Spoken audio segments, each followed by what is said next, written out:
targeting TVNT, gets him low, but not low enough for Speedy to worry and use the sound barrier. It's 90% plus, though. Twisted Mind's got to make a decision, and they're firing back. Sound barrier, Quartz with the overclock. He gets 2 and 3.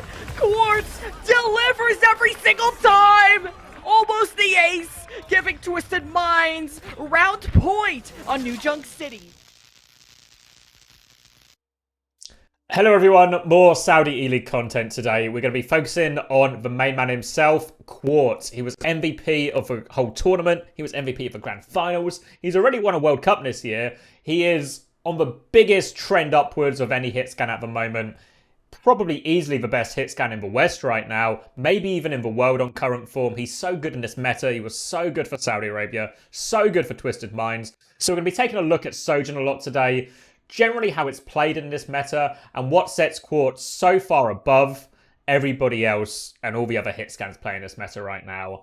So we'll take a look at all of that. We'll take a look at some highlights. But before then, if you're interested in becoming better at Sojourn or any hero, check out my Discord below. I offer private coaching. Drop me a message. We can set up a time. And I can't promise I'll make you Saudi E-League MVP, but we can certainly find some improvement, maybe help you rank up. But enough of all that. Let's take a look at some of the clips. We'll start with a pretty straightforward clip, which is really how most Sojourns play most neutrals in this meta. And it's generally that you start with your team, you will farm up a rail, and then once you have that rail, that's your ability to go and make a play. We see Quartz just trying to find opportunities to charge his rail, getting that full shot going. And you can see as well, the rest of his team is just playing slow, not really looking to do anything here, not step into any scary areas where we can get walled until we have that opportunity. Now Quartz is going to get rail. He's going to manage to get through on the flank unnoticed, charge up the last little bit and connects onto Landon. Now, the reason this works so well, why Quartz has so much success with this is, one, he hits the shot. If you're a hit scan player, hitting the shot's always going to help a lot. But also, his timing is perfect here. Because it's just as KSA walks, it means Checkmate gets in this wall. They see his timing to walk forward, but that means all the attention is in this area, which allows Quartz a free opportunity. And then Quartz is good enough to land the shot first time. Gets this opening pick. So even though this wall trade is really lost by KSA, and actually in the frontline battle they're in big trouble because Quartz gets such a valuable pick, they'll actually go on to win this fight despite the initial wall trade looking so bad for them. They're then able to get this pushback and just overload with a player advantage through the front, even though it becomes a bit of a dogfight in the end. This is really the bread and butter for all Sojourn players in this meta, and while it's a pretty simple concept, there's a real art to getting the timing correct and finding the space at the right time. Here we're going to see Quartz do very much the same thing, just with his team down main. Farming shot, farming shot. Now he has the shot. He's even going to commit shift this time so he can get on his flank a little bit quicker. So now he's ready. At the same time, KSA is swinging and taking a lot of attention. If we look where everyone's attention is, you can see for the most part, Teenage looking this way, Checkmate looking this way, TVNT looking this way, which means who has a free shot, a free opportunity? It's our main man Quartz. Is he going to hit it? Of course he's going to hit it. He's once again got the opening pick. And now he realises he's going to get a little bit of pressure from Checkmate. D-peaks it well, gets his shift back to go back to his team. And now they can just walk forward as a group with player advantage. Nice and easy. We can take another look this time from the Grand Final on Route 66. This is their hold on the main corner of first point. You can see again, Quartz is just trying to build up his rail charge, get some farm. As he starts to get a little bit closer to a full charged rail, he takes a bit more of an aggressive angle. We'll get the last of this, and now he's on the hunt for opportunities. TVNT is aware of this, going to put him under some pressure. Now Quartz is very patient here. You'll see lots of Sojourn players often, once they get the rail, can they just rush the shot, take the shot as quickly as possible, charge another one, use as many rails as possible. But the better Sojourns, always quite deliberate with their shot timing and their shot choosing here. Quartz not baited into taking any low percentage shots. We'll just deep-peak a lot of this damage.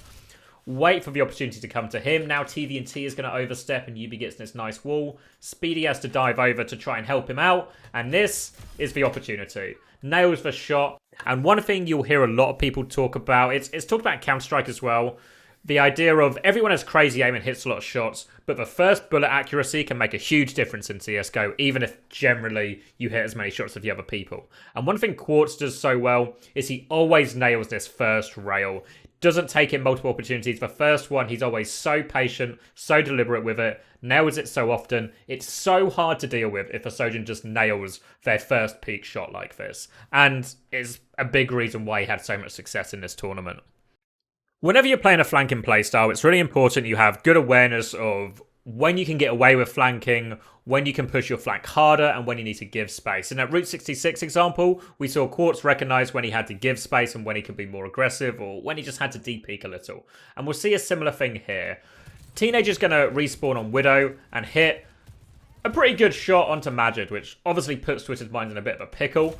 They're going to get a nice return shot with Quartz. Again, just good hit scan play here. Recognizing this is where the Widow peeked from. So just camps the angle, keeps his crosshair placement there in case Teenage re-peeks. Teenage does, maybe a bit naively, re-peek the same angle, gives Quartz this big opportunity. But now it's 4v4. They're going to commit the beat and keep going. And Quartz is going to use this as an opportunity to get aggressive, get in this strong position. And we'll talk about this in a bit more detail later. But Quartz does a very good job at playing these super overpowered positions, some kind of high ground or off angle where he can get a lot of value. And now if we keep an eye on which way Quartz is looking as he does this, he's just going to try and help focus for target his team shooting. Seems reasonable. Kills the lamp. Okay, now he's going to peek over. Now he's getting close to a rail. So it, again, in Quartz's mind, I imagine he's very much thinking, I've got a kill timing soon. I'm going to have this rail. He takes a look to his left here, and this is really important because he knows he's taken an aggro angle on the left, so he's got to be really conscious. Is anyone going to push me? Is Lucio going to push me? Is May going to try and run into me? Who knows who it could be, but if anyone is running into him, he nearly has rail and he can take a good shot to lock him down. Sees no one's coming, so he's able to keep focusing checkmate. But unfortunately, he doesn't get the kill there. But now, because he checked this area before, he knew no one was pushing him.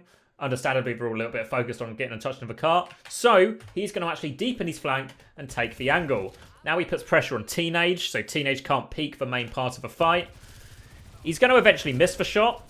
But right now, he's occupied Teenage. He's stopped him helping the fight, allowed his team to use their ult advantage on point. And even though he sort of only gets the kill at the end with the Sojourn, he's done a very good job of playing his flank intelligently, recognizing when he can push more aggressively. And all good Sojourn players will do this, but Quartz is one of the best at it.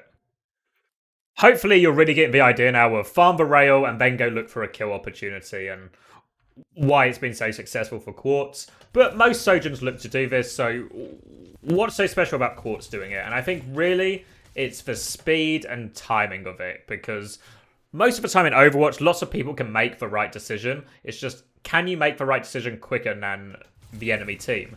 Here we're going to see him farm a little bit of shot. He realizes everyone's coming to 5-man clear this angle, so he's going to give a little bit of space, come back to his team here.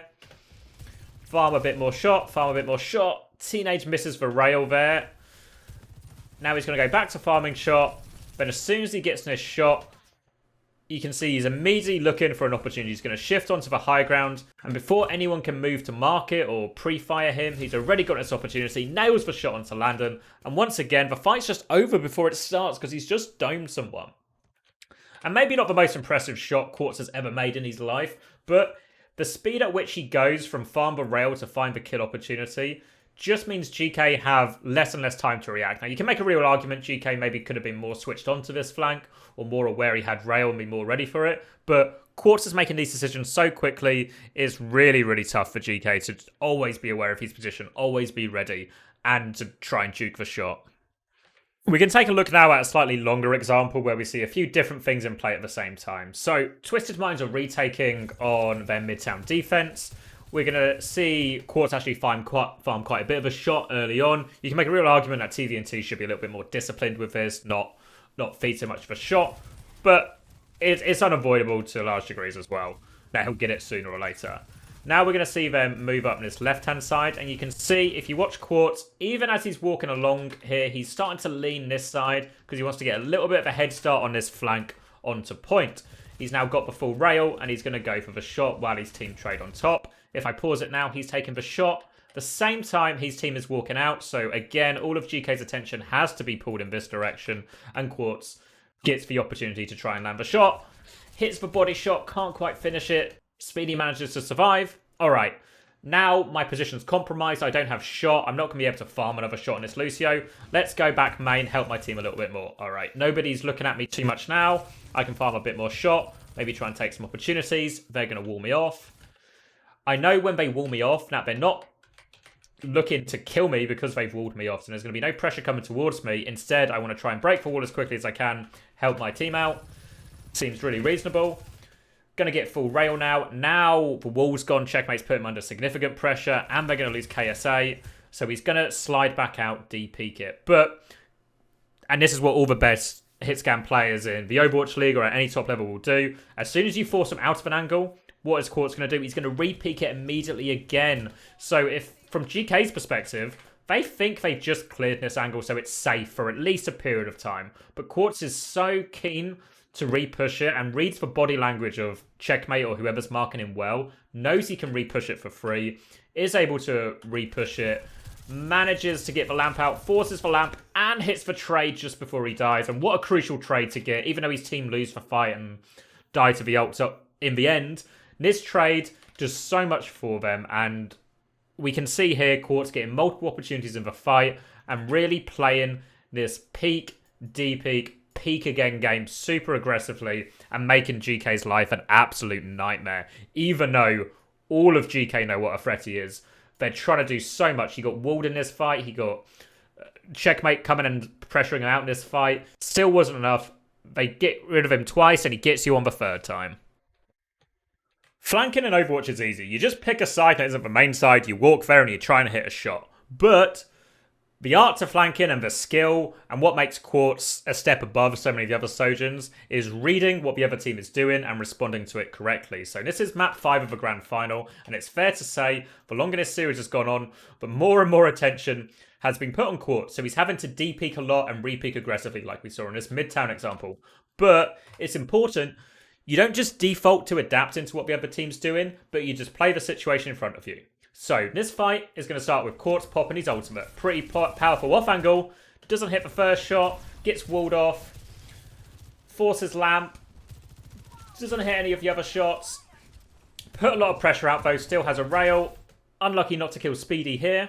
But at this point, no one's really looked at him. Like, they've walled him off, but no one's shooting him or doing damage to him too much. So he's just going to hold this position. You can see again, GK's attention is a little bit more on, can we take top control? Can we move our core this way? Rather than actively trying to clear Quartz. So Quartz is just going to stay here. I go, okay, no one's pressuring me out. I'm going to keep my angle, keep looking for opportunities. Poor Landon's put under more pressure. Eventually, Teenager's going to turn, body shot him and force him back out. And okay, so a few ults have been traded both ways. Both teams have roughly stabilised back to the sort of slow fight. And now we're in this neutral fight again. A lot of opportunity for both teams' Sojourns to be the one to find the opening pick. So we see Quartz doing the standard thing, just farming up the rail. Going to take the high ground in a second here. Nothing crazy. And as we spoke about at the beginning of this clip, they've really ramped up the aggression on Quartz in general. But Quartz, no idiot, has also adapted to this as the series has gone on. He's ready to get pressured more. So he's ready to take a step back and even punish some of the people pressuring him, which is exactly what we see here. He's going to get his rail. He's going to look for something. Speedy, you can see all of their attention is on him, right? Speedy's even going to go and try going for aggressive boop. Quartz is going to take a step back, holds for rail. On the re-peak, nice little headshot on Speedy on the way out. Now, the Speedy kind of hints a little bit here, to be fair, but you can see the decision-making from Quartz's point of view. De-peak the aggression, ready to catch anyone who punishes me. And as much as they ramped up aggression on Quartz, GK were able to kill him more as the series went on, but it didn't stop Quartz finding value, finding these picks in these slower neutral fights. It was an absolute menace for GK. There's lots of characters in Overwatch that really benefit from some kind of big high ground position where they can see everything. And this is invariably your hit scans, or Ana Zen fall into this category as well. And it's normally some big high ground position where you can sort of see everything and you can influence the fight massively. And it's also really hard to clear you from. And this Route 66 second point roof is the perfect example. It's so hard to clear people off this, and likewise, they can shoot you and just carry the fight from this position if you're not able to deal with them. And I think this is something Quartz understands very well, as do the rest of Twisted Minds. And if you're to ask me what the biggest gap between Quartz and Teenage was in this upper bracket final and grand final series, it was the understanding of power positions. Obviously, Quartz hit more shots, and that helps, right? But the amount of resources and the number of times Quartz was able to take these power positions, hold on to them, whereas Teenage wouldn't be as bullish with them or wouldn't try and take them away from Quartz as often, it really shifted it massively into Twisted Mind's favour and was part of the reason Quartz was able to do so much. We can see the strength of the power position here. Quartz is really hard to mark and force out. He's going to be able to farm a rail on the walk up because he gets to shoot him a long way. Now he has the rail. It allows him to do stuff like this. Can he find the shot?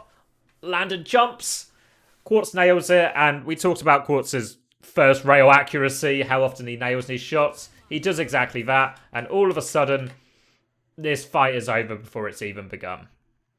If we go a little bit later on the defense, we can see now that GK are trying to do a rotate through this way and Teenage is doing a solo flank here. So again, Twisted Minds put the priority of resources on getting Quartz into the powerful position. So what they're going to do initially is they're going to see that Teenage is solo flanking and this could be a big problem. He nearly has ult.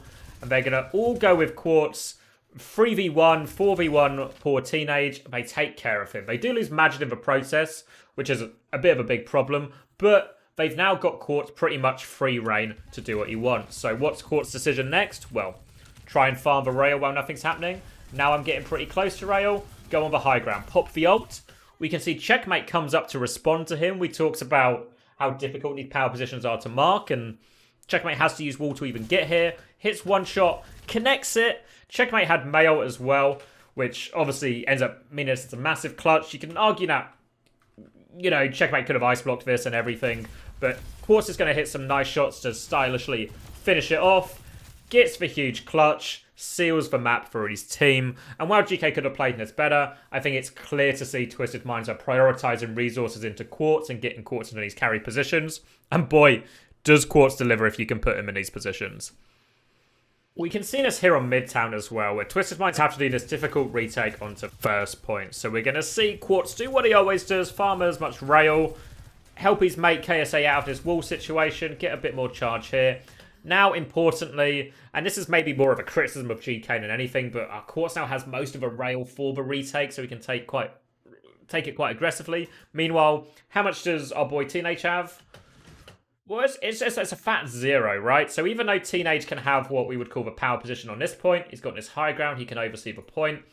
If Twisted Minds try and walk this way, he's going to have so much value on this off angle, especially if he manages to get the last bit of his ult as well. But Quartz recognises this, so what's Quartz's first action going to be as they go through with Flux and they go through with the beat as well?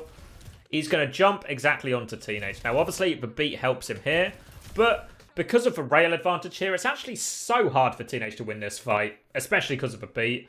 And now, all of a sudden, Quartz has the power position. He's going to pop his ult. You can see Majid recognises this as well, and Majid has even come and joined him in this position. So it's now going to be super hard to clear Quartz from this, especially mid-fight. And you can see he just gets to keep taking shots, sets one up onto Speedy, hits the headshot onto TVNT, and eventually his team's able to clean up the rest of the fight from this position. And I think this is a good demonstration of the prioritization Quartz and Twisted Mind as a whole put on these positions. And there's a clear gap in understanding and resources compared to how GK are trying to play the situations. We can see a similar situation on the Midtown attack as well, where if we look at this part of the map, this is obviously quite a strong power position. You can see the entire fight here. It's quite hard to shoot you back and mark you back, which is exactly why Teenage starts in this position here. But if we look at it from Quartz's point of view, we're going to see Teenage pop his ult in this power position. He gets quite a good view of the fight. Does get dinked a little bit by Quartz, which slows him down, of course. But overall, doesn't get that much value. It's a good disengage from Twisted Minds. Now we're going to see Quartz try and get a little bit more rail, try and force Teenage out. Going to take the high ground himself now. And now Quartz has in his mind that he wants to try and take this power position away. Teenage is going to use a miss for rail, which provides the opening for Quartz. realizes now it's really hard for Teenage to one-shot him without rail, so it's a pretty good opportunity to be aggressive on his own. He's going to slide in, pops his ultimate. Now Quartz has the power position. First rail is going to land. Good pressure from UB, forces checkmate into this vulnerable situation. And then it's just nothing TVNT can do. Going to be able to drop and finish off all of this one as well. Nice, stylish multi-kill from Quartz. But again, it all comes from this power position. And you have to wonder, could Teenage and Speedy maybe have been a bit more bullish in this area, fought for it a little bit harder, made it harder for Quartz to just take it and use it and get this free shot on checkmate. But fair play to Quartz and to Twisted Minds. They make good use of it and they get the value they wanted out of it too. The final part of Sojourn we want to talk about is how you use her ultimate. Generally, in these type of matchups, the ultimates we think about being the big ones are the Mail, the Flux, maybe the Beat as well. And these are the ones that really determine who wins most of the matchups. But one thing that was really true for Twisted Minds throughout this tournament is when Quartz had Sojourn ult, it was basically the same as any of these big ults. They'd win just as many fights, and they had to have had the highest fight win percentage when using Sojourn ult out of anyone in this tournament. And it's obviously a huge boon for them. So a lot of this comes down to the power positions we talked about before and some of the flank timings. It's all about opportunity when you use Sojourn ult. You just want to get your Sojourn as many opportunities, as much time as possible to hit those rails. And if you do that, if your Sojourn's good, if she hits the shots, she will find you value. So we'll look at a couple of those later, but this first one is maybe a bit of a unique case here. One thing that Twisted Minds have been struggling with a lot is when checkmate and Speedy hold some kind of off-angle position here. So there's a few ways to deal with this. You either try and overload main or you overload this side. And here we're going to see Quartz choose to overload this right-hand side, help his team in. This is the rail there, but now he's going to push through. You see how aggressive he is there? You notice again, Quartz has read the body language. Because he put checkmate under a bit of pressure, he realizes checkmate de-peaks, which means he can cross this difficult to cross corridor without threat of getting shot back or having his health chunked, and puts himself in a pretty good position now where he can take a reasonable fight. Unfortunately, he gets walled here. It's actually quite a nice wall, good wall by checkmate, but he's able to get it just in time. So even though UB dies, he's able to trade it. The lamp from Landon's actually a quality across the map lamp, but he's going to pop the rail, finish it off, and even though they've traded 2 for 1, if we then look at the overall map position, well, it's really hard to see how GK can win from this point onwards, right? Quartz is going to get more opportunities and will eventually help his team take care of all of this. Two of Quartz's biggest plays in the grand final came on New Junk City, and we can take a look at both of them here. They're really highlight clips, but it also combines some of the stuff we previously talked about. So we can see here Twisted Mind starting control. Worth noting that they're running the Sims Sojourn version of the Sigma comp now, which means really they just want to keep distance. Don't let checkmate get wall value as best as they can. So they'll start off this fight nice and slow. As GK walk towards them, they're going to try and walk the other side. Just keep this distance, buy time for Quartz to get opportunities. You can see a Lucio Sojourn flank from GK on this other side that they have to deal with. And they're going to keep wrapping around, keep GK at arm's length as best they can. Trade rails there. Now at this moment, you can see Quartz immediately pops his ult because he realizes Teenager's alone flanking, and Twisted Minds are able to put more resources into this Sojourn flank battle than Teenagers, which gives Quartz a huge advantage. He's going to land the first shot. Now he's got this.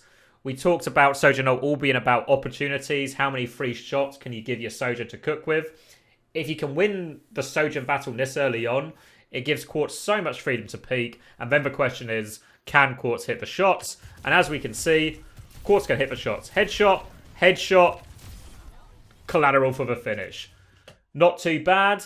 And even though a lot of this is really nice shots by Quartz, it was set up by, again, initially more resources into that Sojourn battle, exposing Teenage being a little bit vulnerable and letting Quartz do what he does best. Headshot people.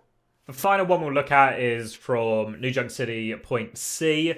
This is the fight to win the cap for him, to win the point for him. We'll see Quartz starting in a pretty standard position, just trying to farm his rail. As soon as he starts to get close to this rail, he makes the same decision we always see from him. Can he lurk around and find a pick? Can't quite find a connection on any of these things. You see he's going to get forced out because Teenage looks back at him. You see Teenage used his rail for this, but Quartz baits it out well. Then what does Quartz do? Just like we saw on Midtown earlier, right? He's super aggressive at re-peeking this as soon as he possibly can. Isn't able to get too much value, obviously, because of a sim wall, so he's going to build up his rail. Again, patient and deliberate with it. Patient, waiting for the opportunity, waiting for the opportunity.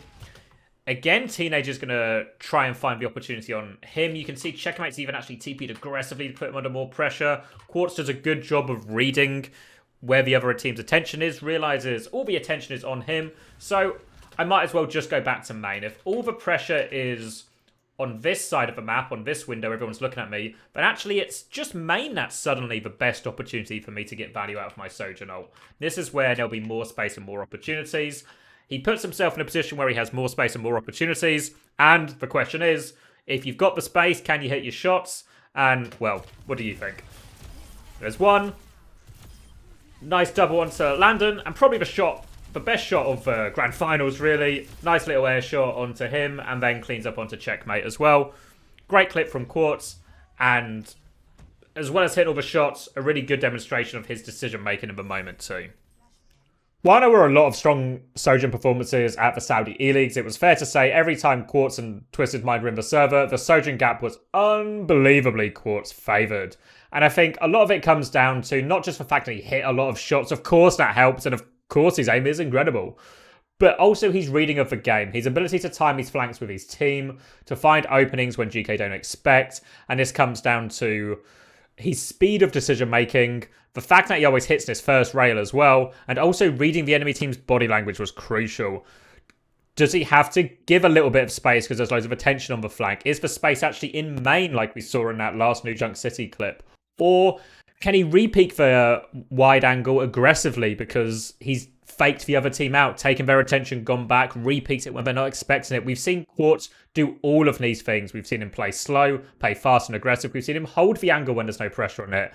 And the reason he does slightly different things every time is because he's always reacting to what the enemy team is doing and trying to capitalize and exploit that. On top of that, and one thing that Quartz and Twisted Mind as a whole got right so often in the series against GK was their focus on the power positions. Can we get Quartz into a good position? Can we use our rail advantage to get Quartz into a more powerful position? Can we use Sojourn ult to get himself into a more powerful position? This was the biggest gap over Teenage, as well as just for raw aim element, and it paid dividends for Twisted Minds, and it's a super crucial thing with not just Sojourn, but any hit scan or any hero like an Ana or Zen that falls into that category. Can we get him space at the important time in the fights?